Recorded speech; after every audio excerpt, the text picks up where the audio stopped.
Well,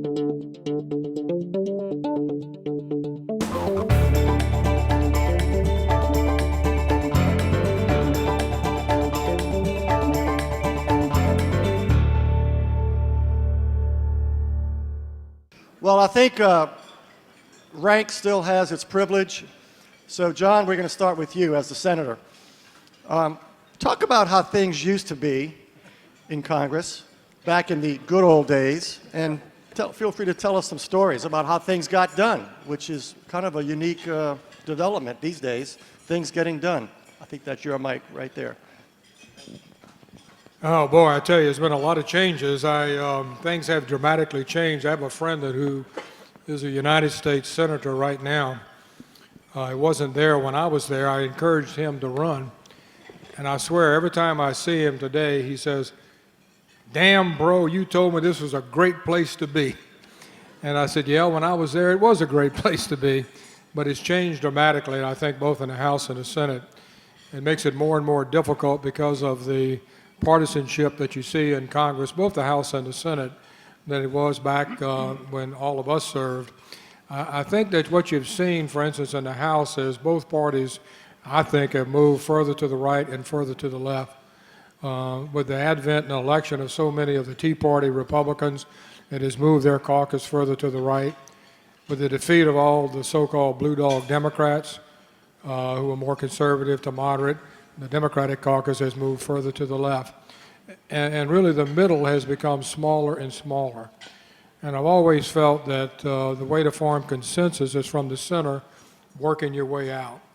If you start from the far left or the far right, you never can get enough to create a majority.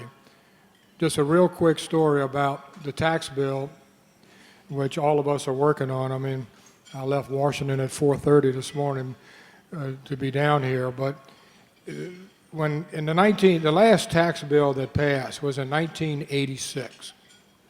That tax bill passed the Senate Finance Committee unanimously. It passed the United States Senate with 78 votes to 22 votes against.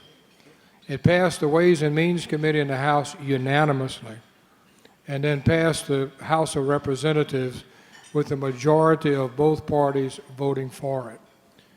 Fast forward today, the bill passed the Finance Committee with 0 Democrats, only Republicans. And it's passing the United States Senate with 0 Democrats, only Republicans.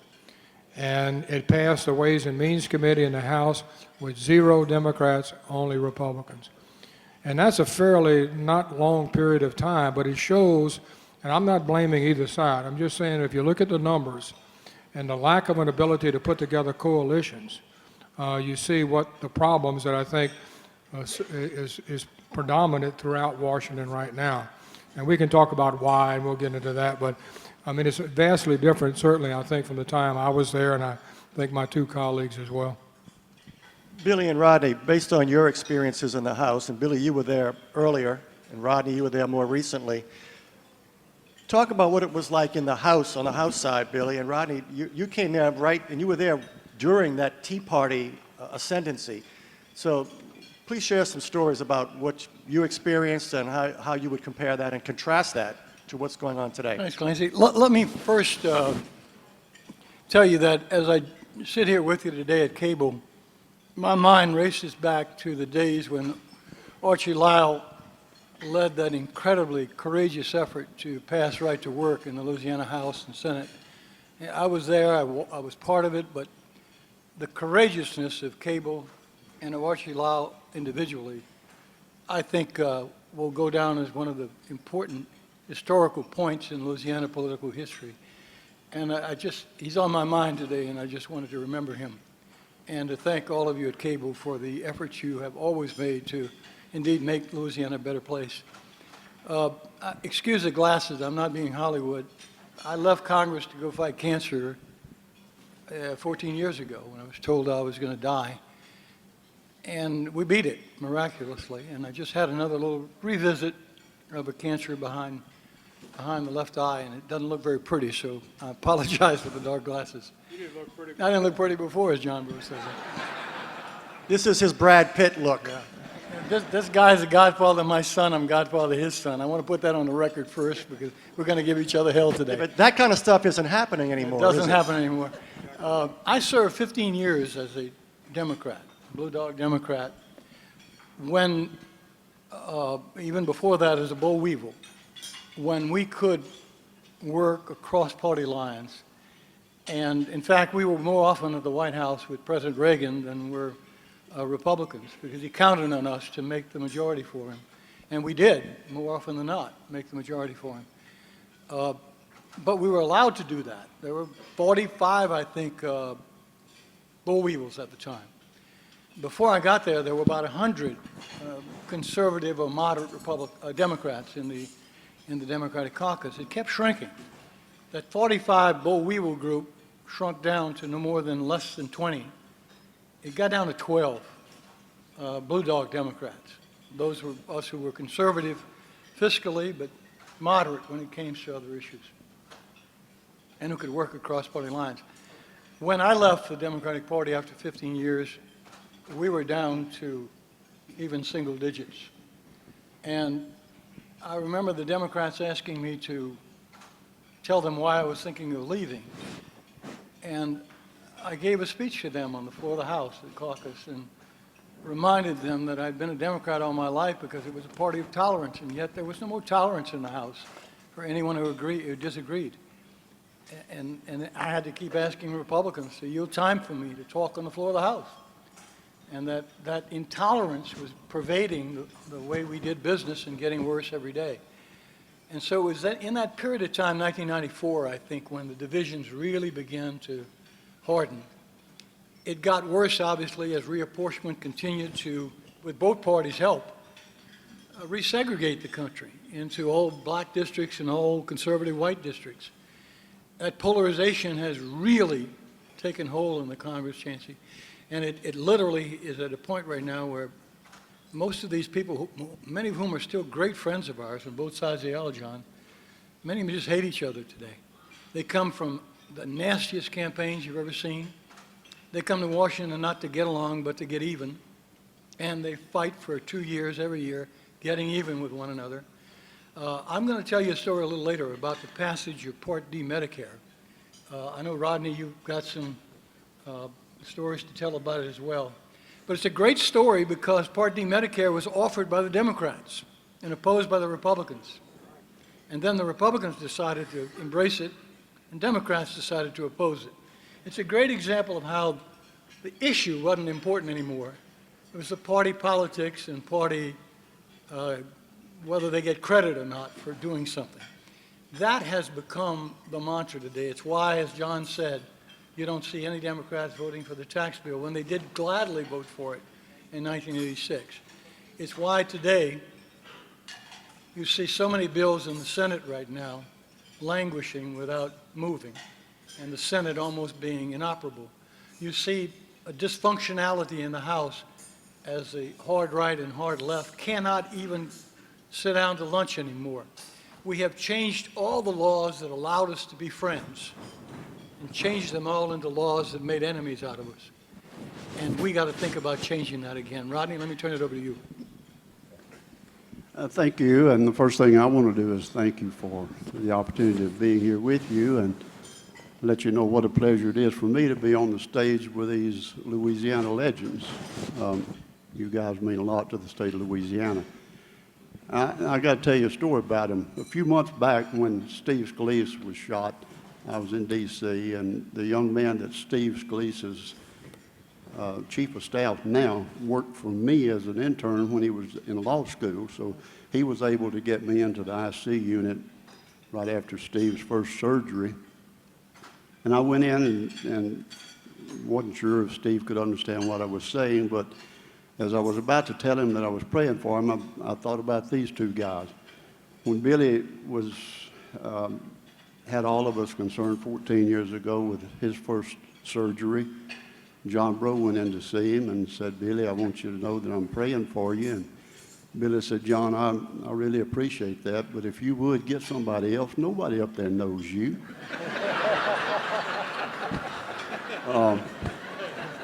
I mean, that just shows you how people got along back then, you know, and respected each other. But and that's a true story. But I didn't get that reaction from Steve because I found out a couple of days later that he was heavily sedated and didn't even know I was in there. So I may have gotten that reaction. But when many of you remember, as a Louisiana legislator, I was a Democrat, but I believed in saluting the flag and prayer in school, and I was pro-life and pro-business, pro-Second Amendment, smaller government. I thought I could survive going to Washington and doing that.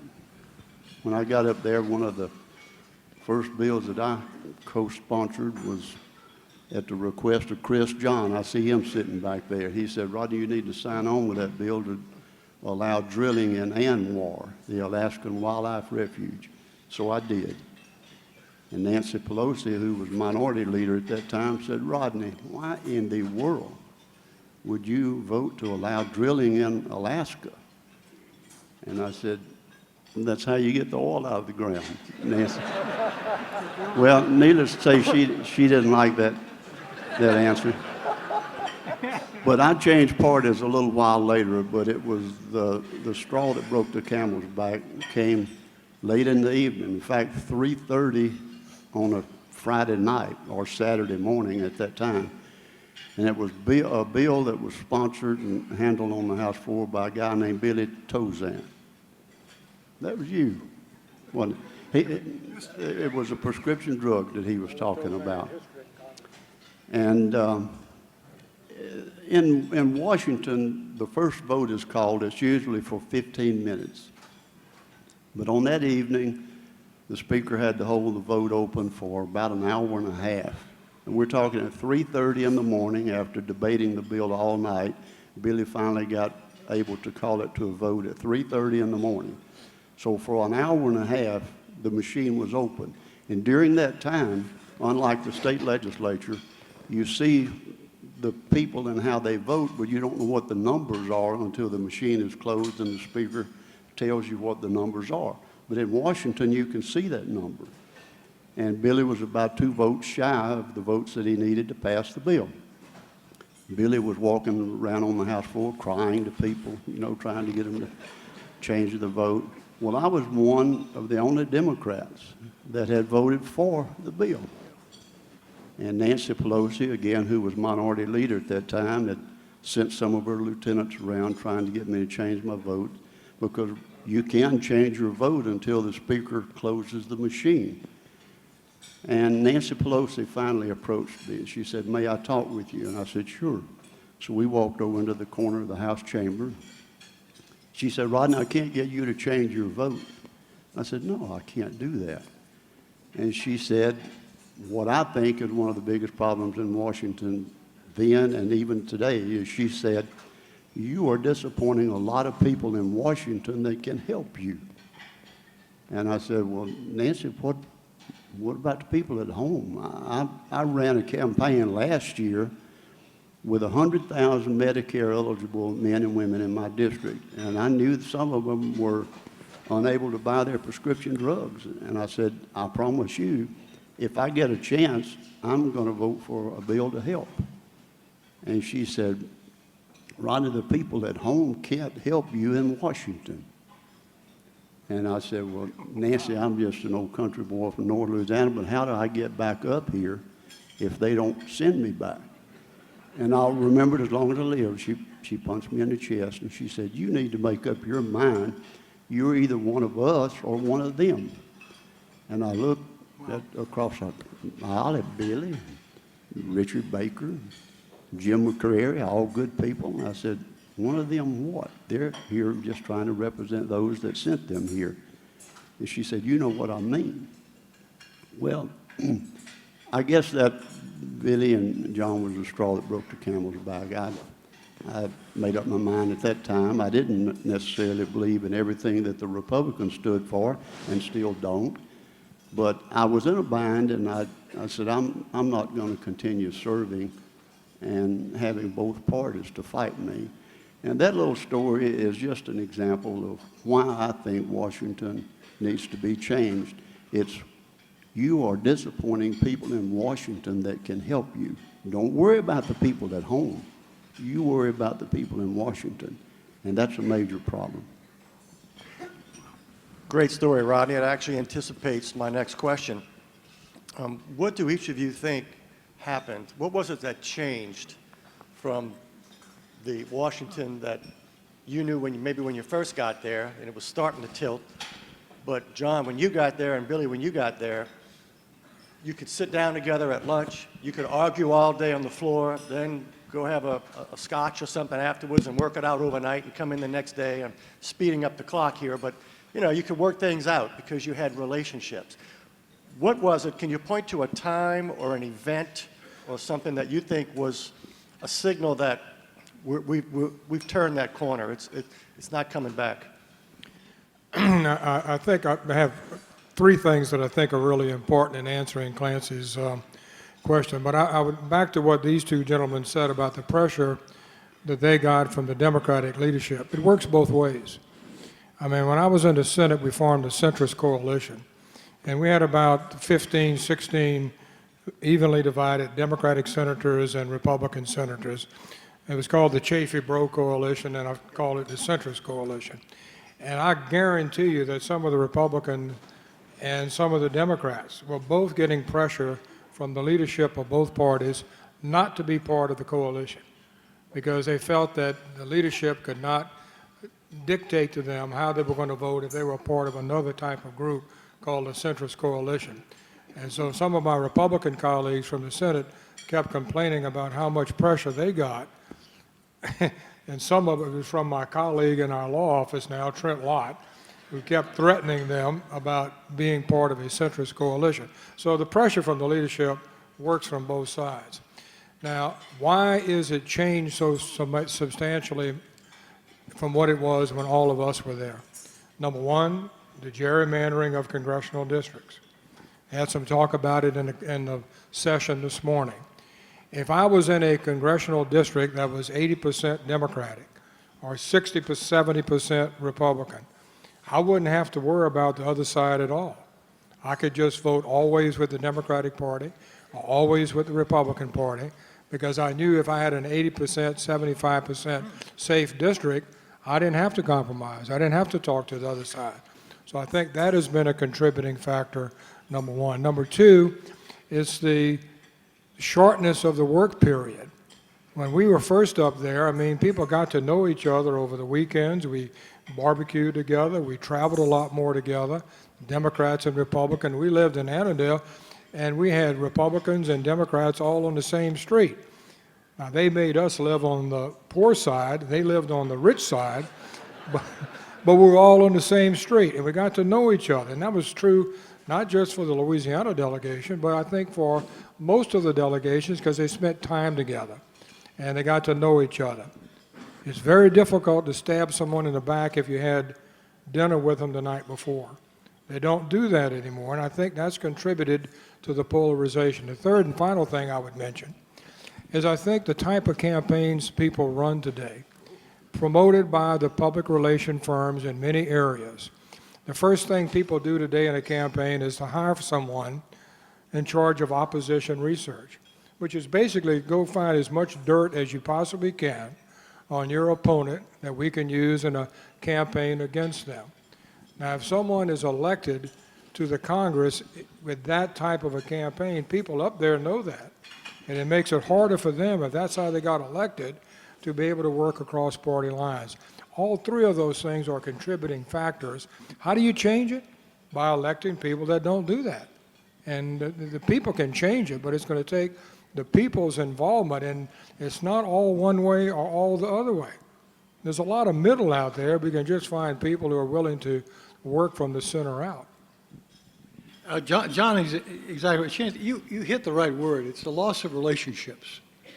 When you know each other's family, when you know the spouse of the other member, when your kids go to the same schools, and when you spend time together at holidays, when you go to the same churches and you attend the same community events together, your kids play soccer and football together, whatever, you can disagree, but you can disagree agreeably. You're going to look for common ground. You're going to look to find ways to work together. Today, we've written our laws to eliminate those possibilities. Our ethics laws don't allow members to sit down together and have dinner with you, Clint. They have to buy you lunch if you want to go see them now. Our ethics laws have made it more difficult for members to travel together, just to go to conventions, to earn a little honorarium to help send our kids to college. They got rid of all of that because they said that was bad politics and unethical, and so they changed the salary levels and got rid of all that. So we don't travel together anymore. 114 members now sleep in their office in the House, some of my delegation. Not because it's a comfortable place to sleep, but because they don't bring their families to Washington anymore. Because Washington is now a bad thing. You don't want to be part of the Washington establishment. John's right. We've written laws in reapportionment. We've written laws on ethics. We've written laws in campaign practices that have given the parties control not only of the House and the Senate, but now the election process. I'll tell you a quick story. I was the beneficiary of help in my first congressional campaign by a guy named James Carville. James was then an assistant to a team of folks we hired, and he was assigned to my campaign. I was his first victory, and he was my first political consultant. James Carville was amazing. He taught me a lot of things. In that first campaign, you remember Dave Treen was still congressman, governor-elect, and he picked Jim Donilon to be his candidate. So we had an uphill battle. The first poll, I think I had 12 points, and Donilon had 45. But in 6 weeks, we changed that with James Carville. He did 23 ads for me. He produced 23 television ads. I ran 8. I refused to run the others. It was so mean. I said, I don't want to make that many enemies out there. I don't want Jim Donilon to hate me when it's over with. James said, don't you want to win? I said, yeah, but I don't want to win that way. So we only ran 8, and we won. We won a great victory. Today, all 23 of those ads would run. You know why? Because if I didn't run them, the party would run them. The party and the research groups would find dirt on the other candidate, and even if they can't find it, they'd make it up. And the campaign committees would do that. And they run ads, and you can't even know about those ads today under campaign laws. So they can run the dirtiest ad against your opponent, and it looks like you ran it.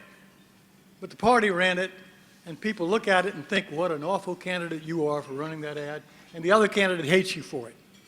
So it's no wonder they go to Washington so angry at each other. When I switched parties in 1994 to become a Republican, I did so after my own party wouldn't take up a bill that I had 2/3 of the House and the Senate signed on to, and they wouldn't let me even have a hearing. Became part of the contract with America. It was a bill to stop all these strike lawsuits against companies every time their stock market prices change. So I changed parties to go be able to do my work. I just couldn't do it anymore in that party. John Breaux went public and called me a transvestocrat. I'll never forget that, John. Well, he'd seen you at the Washington Mardi Gras ball, so maybe there was something to that. That's right. I dress out every year with him now. Bottom line is that I had to change to be able to work, get things done. That shouldn't have ever had to have happened. I should have been able to remain in my party. But the parties have made it difficult for anybody to work across those party lines. The relationships are gone. The districts now promote this polarization. Let me make a case for you quickly.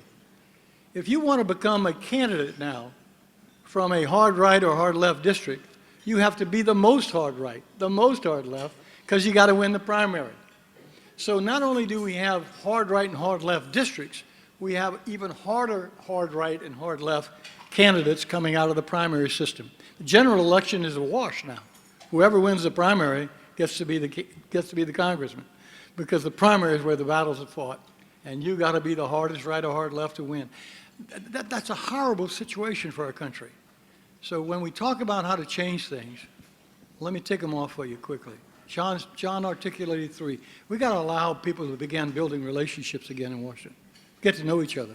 We got to change campaign practice laws so that independent candidates who want to raise their own money and run can do it correctly instead of having the party do it for them, whatever party it is. And we have to change the rules in Washington that literally allow people to do their business without being exercised for having cross-party lines. Let me tell you, when I was a Democrat, they kept a secret list. If you didn't vote with them enough on the party issues or on the procedural issues, somebody else got the assignment to go become chairman or to move to a better committee. You didn't.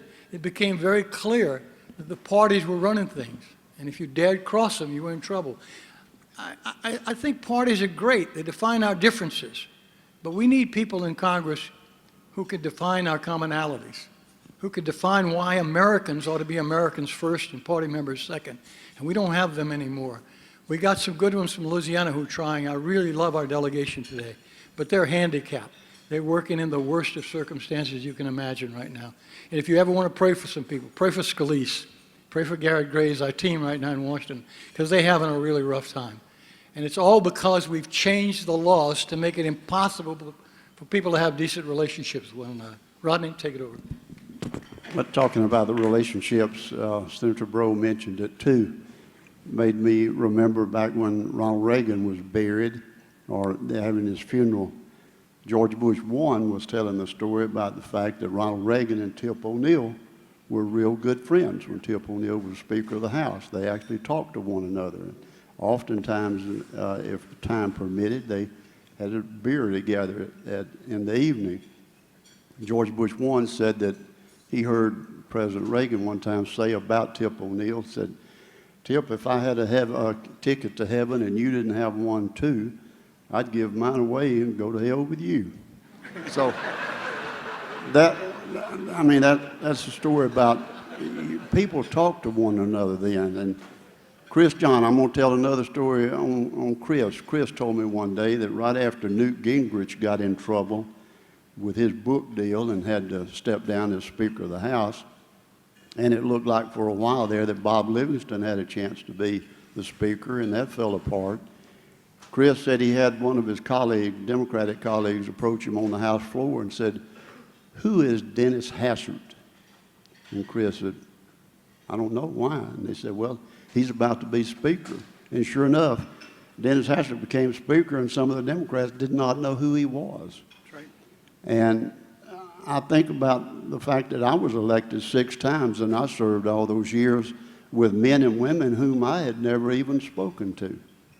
You don't have the occasion. One thing, there are too many members in the House of Representatives, 435. That's not a manageable number. I think our forefathers should have stopped that growth.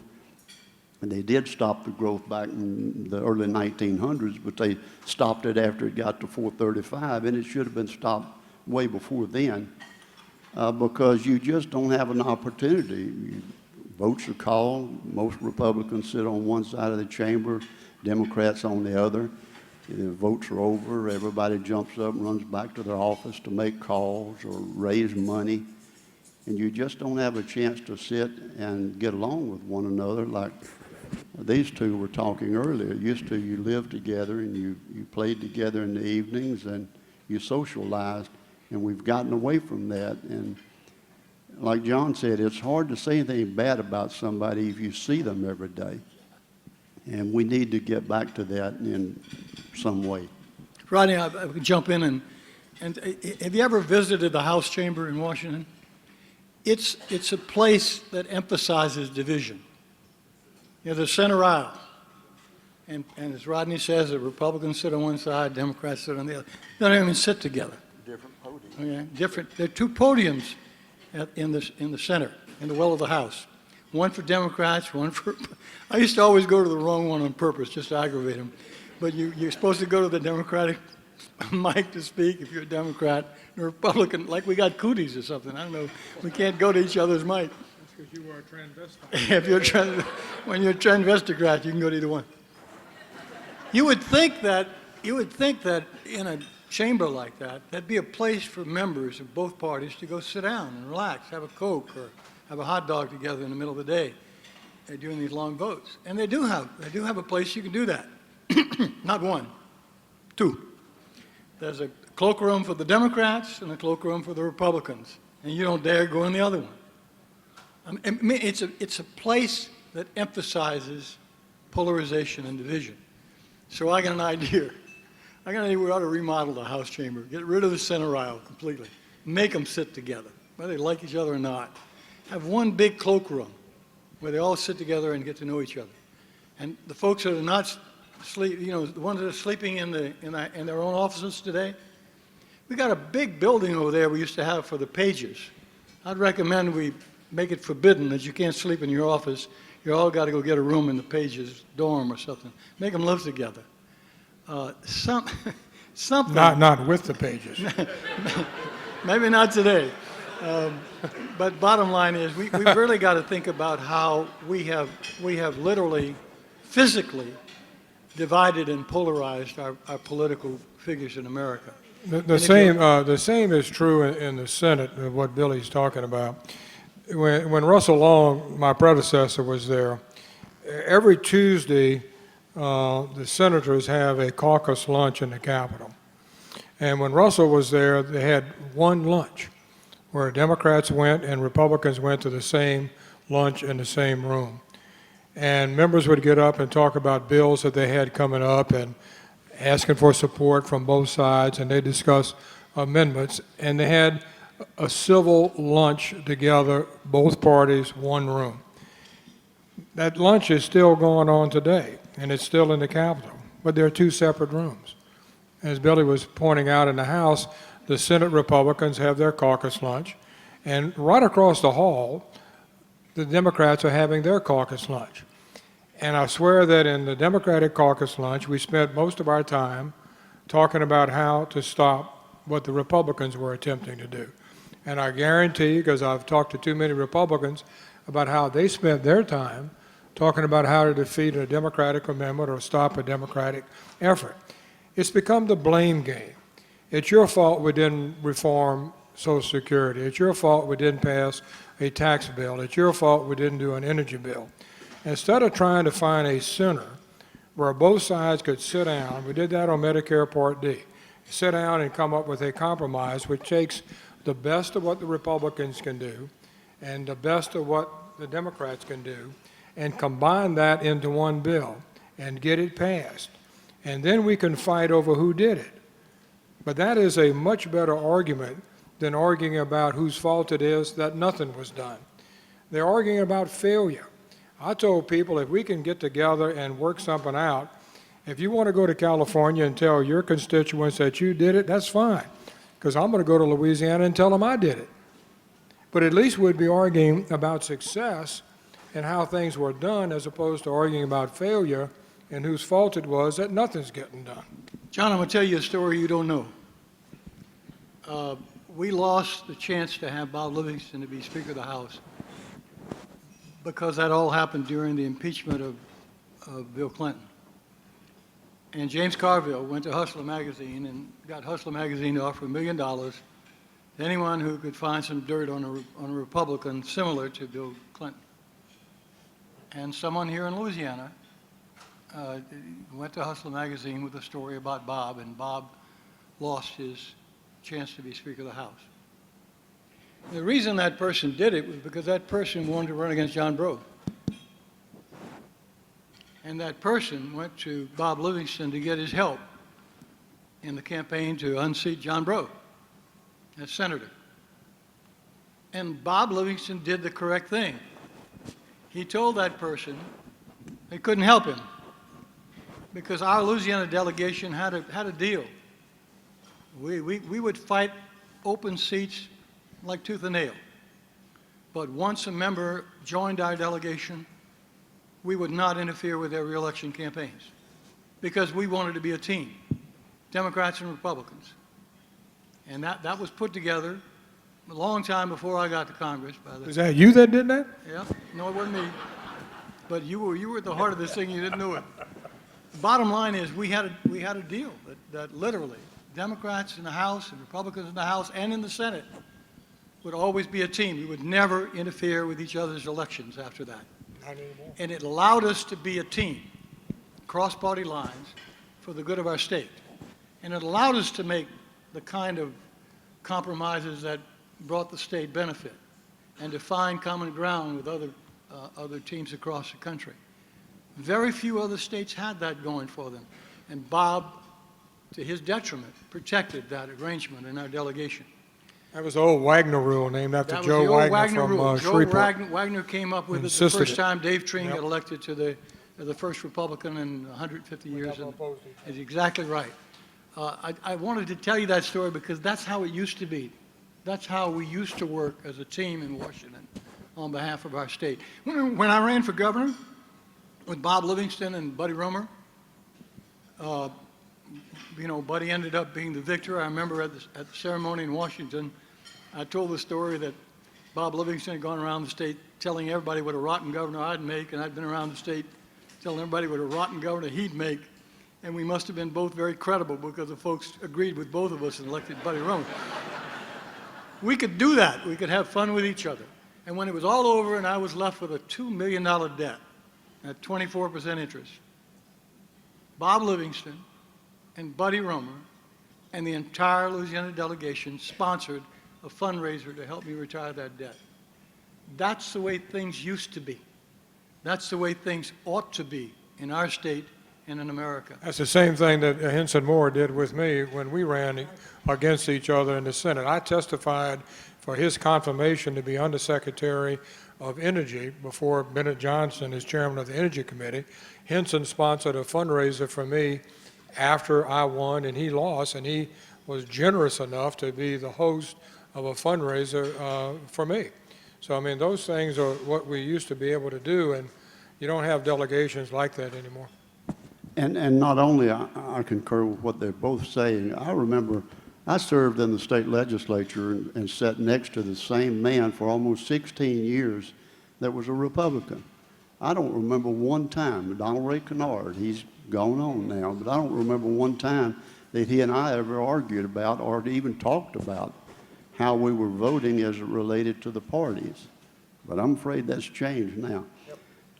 In Louisiana, it's getting worse, and in Washington, D.C. The Republicans in Washington have 3 caucuses. You got the Freedom Caucus, the RSC, the Republican Study Committee. Now they have a Tuesday morning caucus, and I think there are about 35 or 40 members in the Freedom Caucus, about 50 in the We just have the Freedom Democratic Confused Caucus. yeah. But, and one thing that highlights the trouble that we have is people in Louisiana, we all think that congressional races are usually in the fall of the year. But you'd have to remember that a lot of states have primary systems that are different from ours. And some of those primary elections are in February. So right now, there are men and women running across this nation. So the story that members of the House of Representatives have to run every 2 years, that's not true. They run every year in some states.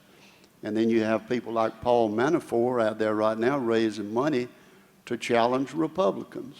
So there's a faction in the Republican Party that's fighting each other. The Democrats are fighting each other, and both parties are fighting one another. So we have some cleaning up to do. I blame a lot of it on social media. 150 years ago, 200 years ago, one could say something bad about their colleague, and their colleague might not even know about it.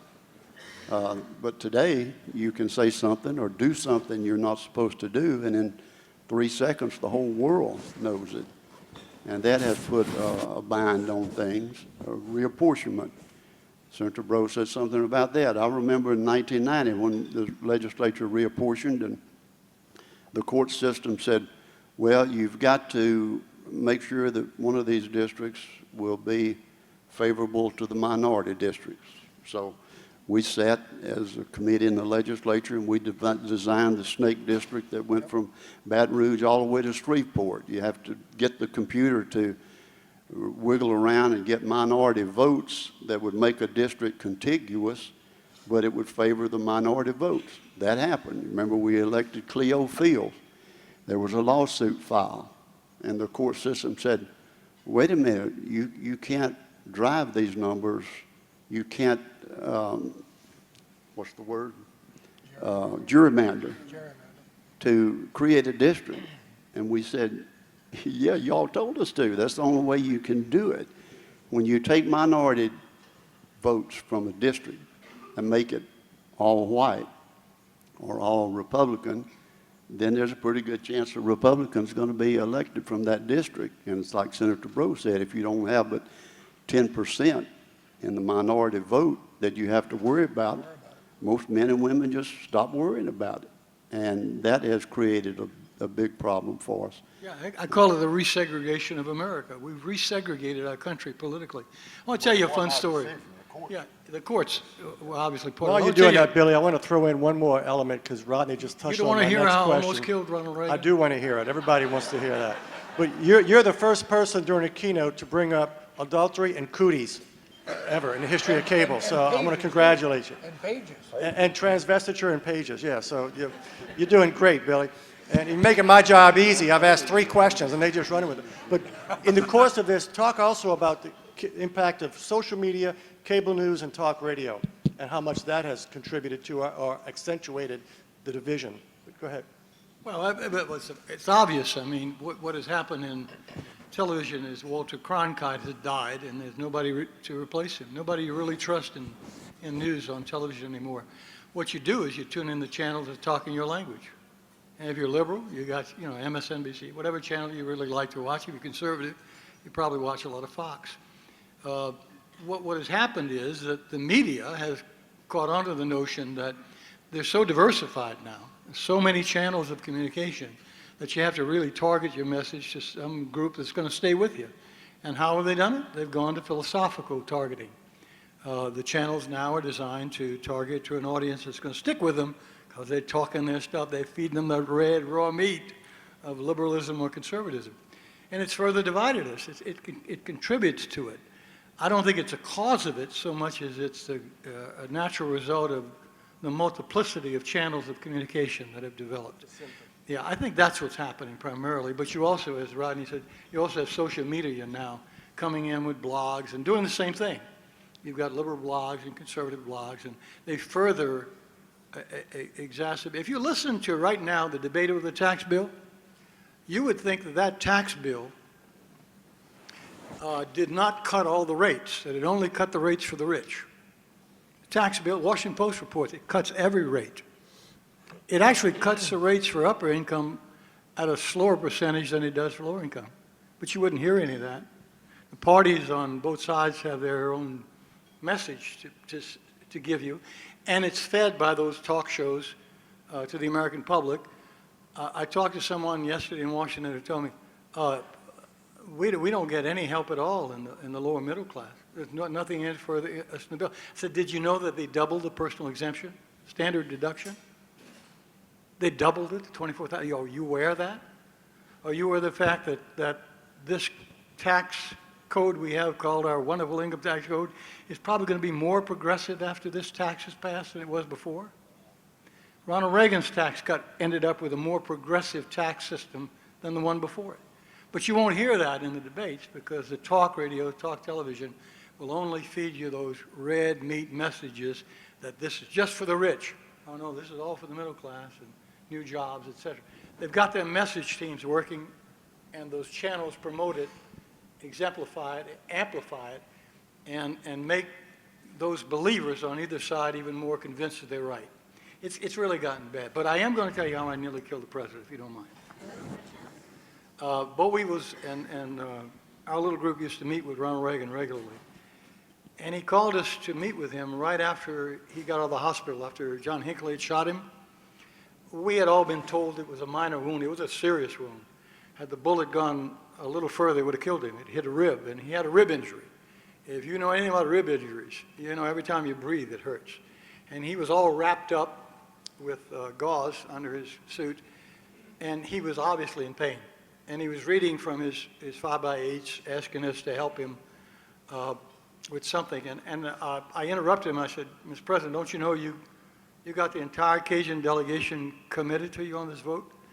And he said, well, the whole delegation? I said, yeah, John Breaux and I. There's only two Cajun. in the whole house. 100%. 100%. And he laughed a bit. And he said, "Aren't you called coonasses in Louisiana?" I said, "Whoa, Mr. President." I said, "You can't call us that. That's a term of endearment among Cajuns, and we don't allow anybody else to call us that." I said, "We beat up Texans every day when they use that term." I said, "And besides, there's a guy named Alan Barres from Lafayette who passed a bill making that term illegal. You could be a Cajun, a Cajun, whatever you want, but no longer could you be a Coonass." I said, "I fooled him, though.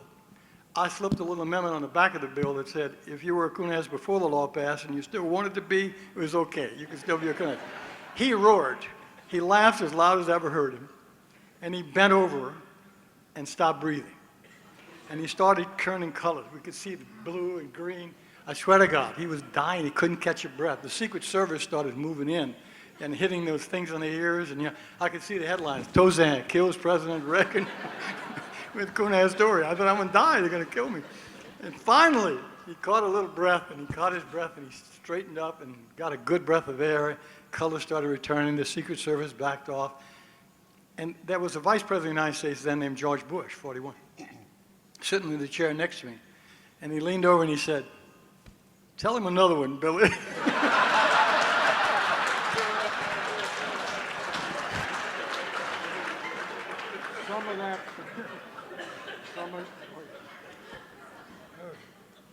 Some of that is true, and some may not be. Back on the social media, just Y'all real. should be in the news business. Yeah.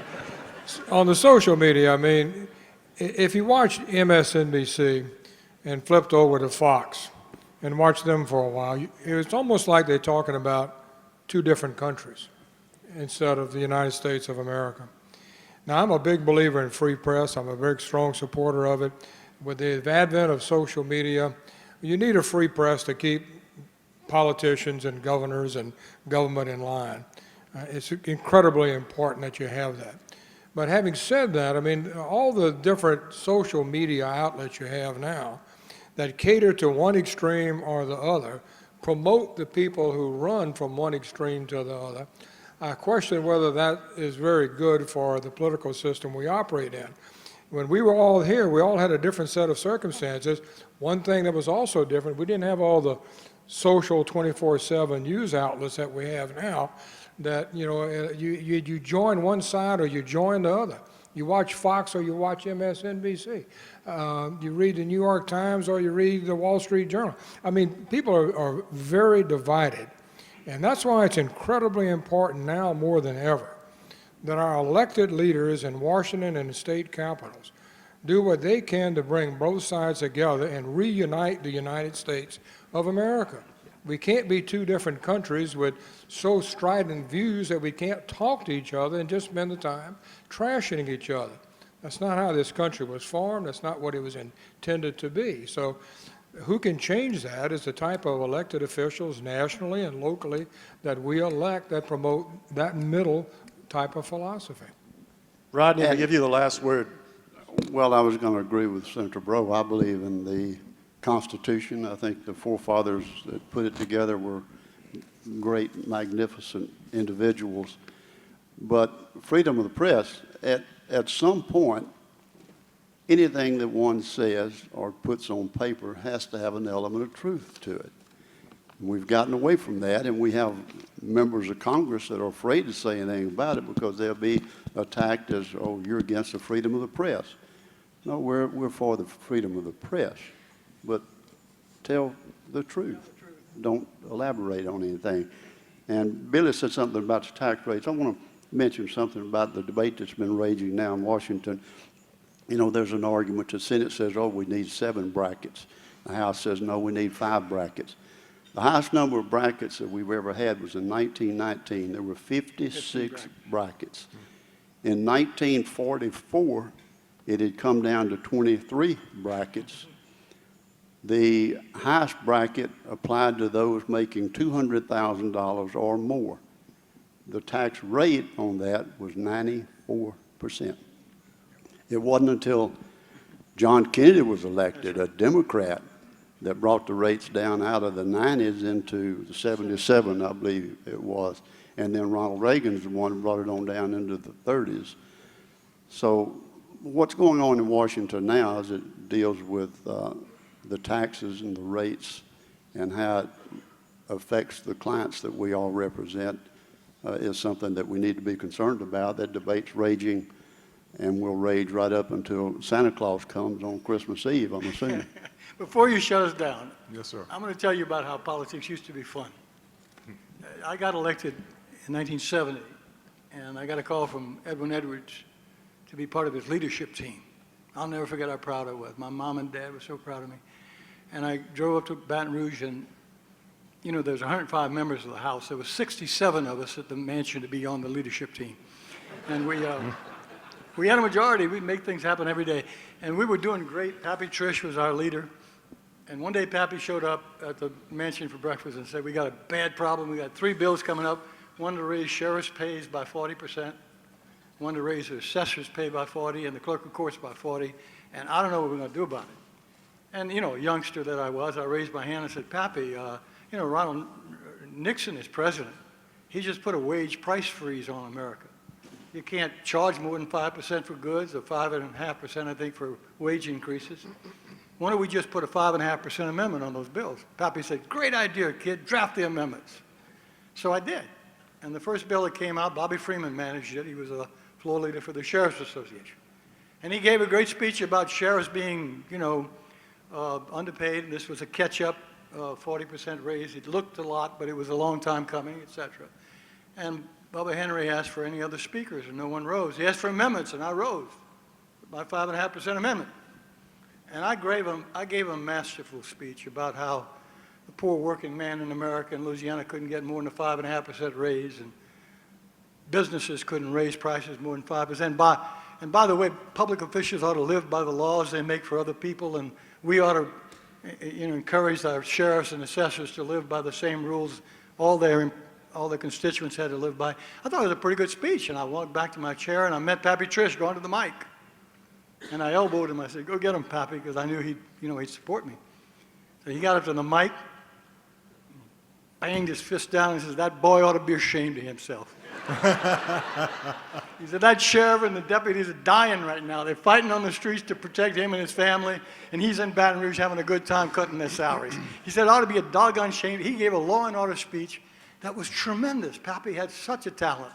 It was one of the greatest law and order speeches I've ever heard. I stood up and applauded with everybody when he got through. And then, yeah, well, he walked back to his seat, and I met him in the aisle. He had beautiful blue eyes, and they were twinkling. And I said, Pappy, what's going on? And he looked around, and he said, I'm double-crossing you. And I said, why, Pappy? He said, turn around, kid. And I turned around, and every sheriff was in the back of that room waving at me. The amendment died. But we used to do those kind of things. We used to have great fun in politics. And Louisiana's always had a reputation of it. And before we leave today, I just want to encourage you. Encourage our local officials, Democrat and Republicans, have fun again. We're all one people. We're one great state. CABL has done a great job to make us a great state. Let's have a little fun again. Laissez le bon temps rouler. Let's be Americans, Louisianians first, and put some of this mean politics behind us. God bless you. Thank you. And my final word is all the doom and gloom that we've projected up here.